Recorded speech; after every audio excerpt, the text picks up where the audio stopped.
Muito boa noite, amigos associados do Sicredi Ibiraiaras. Espero que todos vocês estejam bem. Eu sou a Desirê Brant, meteorologista da Notos, e é com imensa satisfação que nesta noite, no município de Ibiraiaras, nós da Notos, junto com o Sicredi, iremos entregar para vocês um material muito especial, com um conteúdo bem completo e criterioso sobre as expectativas climáticas para a safra de verão 23 e 24. E eu espero que todas estas informações possam ajudá-los nas melhores tomadas de decisões. Acompanhem!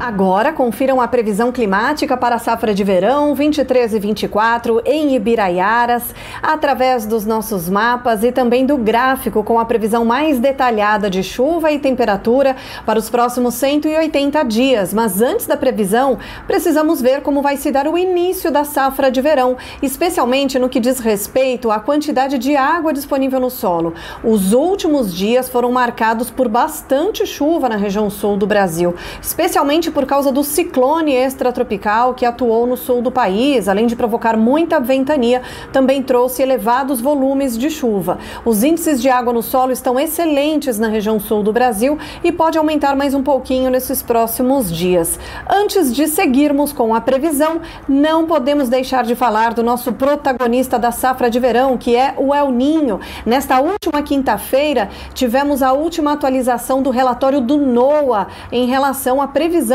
do El Niño, e segundo o NOAA, ele deve se manter pelo menos até o nosso verão.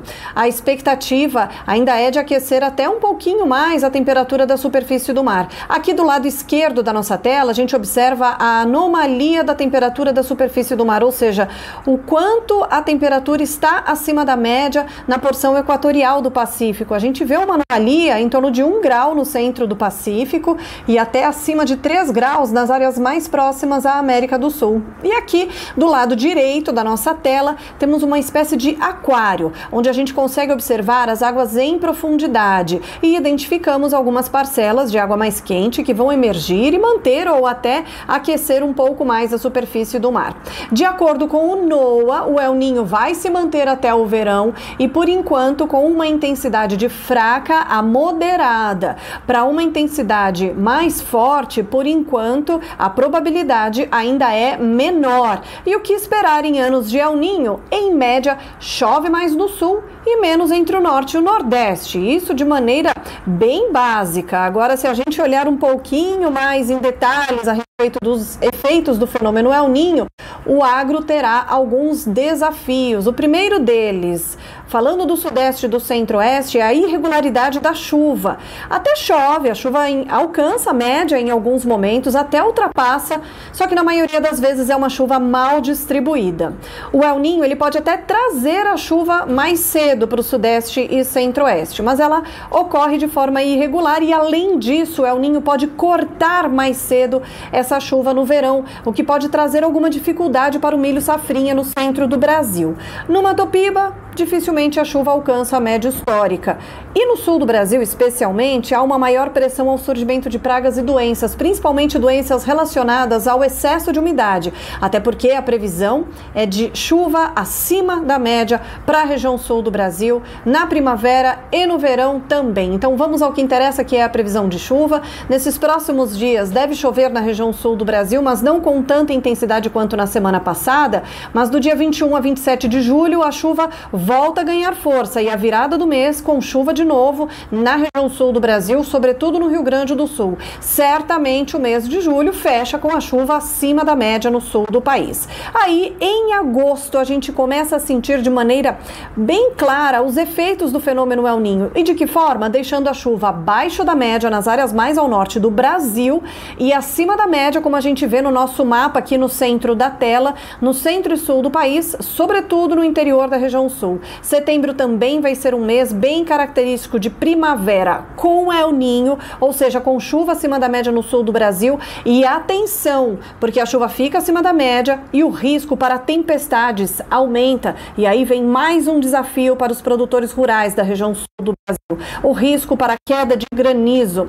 Em outubro também, efeitos do El Niño de forma muito clara, com chuva acima da média e com alto risco para tempestades, com ventania, descargas elétricas e queda de granizo. Novembro também vai ser mais um mês com chuva acima da média e ainda com alto risco para temporais, e dezembro fecha o ano ainda com um efeito muito claro do fenômeno El Niño, deixando a chuva acima da média no interior da região sul do Brasil. Em janeiro, o El Niño não deixa de existir, mas ele perde um pouco a sua intensidade e aí, dessa forma, ele permite que outras variáveis atmosféricas e oceânicas passem a atuar no Brasil, tanto que dá uma quebrada nesse padrão de El Niño e a chuva chega a ficar até acima da média no centro do país. Entre Paraná, São Paulo, Minas e Mato Grosso do Sul pode acontecer uma quebra na chuva em janeiro, e no Rio Grande do Sul está mantida a expectativa de chuva acima da média, o que é muito bom, porque janeiro costuma ser um mês desafiador para os produtores rurais do Rio Grande do Sul. Em janeiro, normalmente a gente tem algum risco para eventual estiagem, e nesse próximo ano, mesmo com o El Niño mais enfraquecido, ele pode proteger de certa forma o Rio Grande do Sul de uma estiagem um pouco mais severa.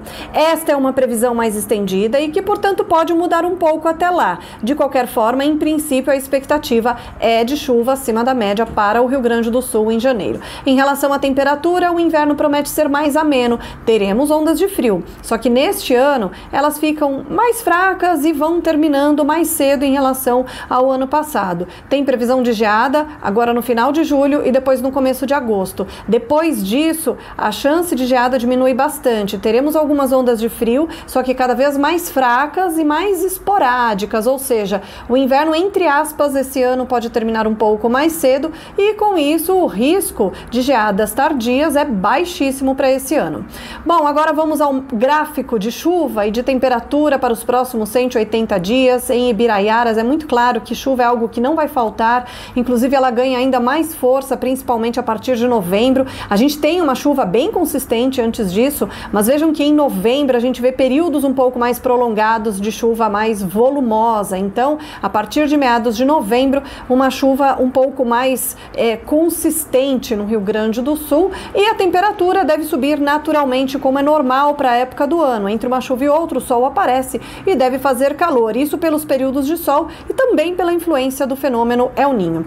Para fechar a nossa história, esta vai ser uma safra que deve ter o seu início com um pouco mais de umidade no centro do país. No sul, a chuva aumenta bem na primavera e aumenta também o risco para tempestades, incluindo a região de Ibiraiaras. 2024 começa com chuva acima da média e isso pode diminuir o risco de estiagens, como é comum no mês de janeiro. Quanto à temperatura, por causa do El Niño, o inverno vai ser mais ameno. Tem ondas de frio previstas, mas esse ano o inverno promete ser, entre aspas, mais curto, e isso deve diminuir o risco para geadas tardias. E o verão certamente vai ser mais quente que o verão passado, mesmo com mais chuva no sul do Brasil. Espero que vocês tenham gostado do conteúdo e que a próxima safra de verão seja de prosperidade. E não se esqueçam, juntos podemos construir um agro cada vez mais forte. Até a próxima!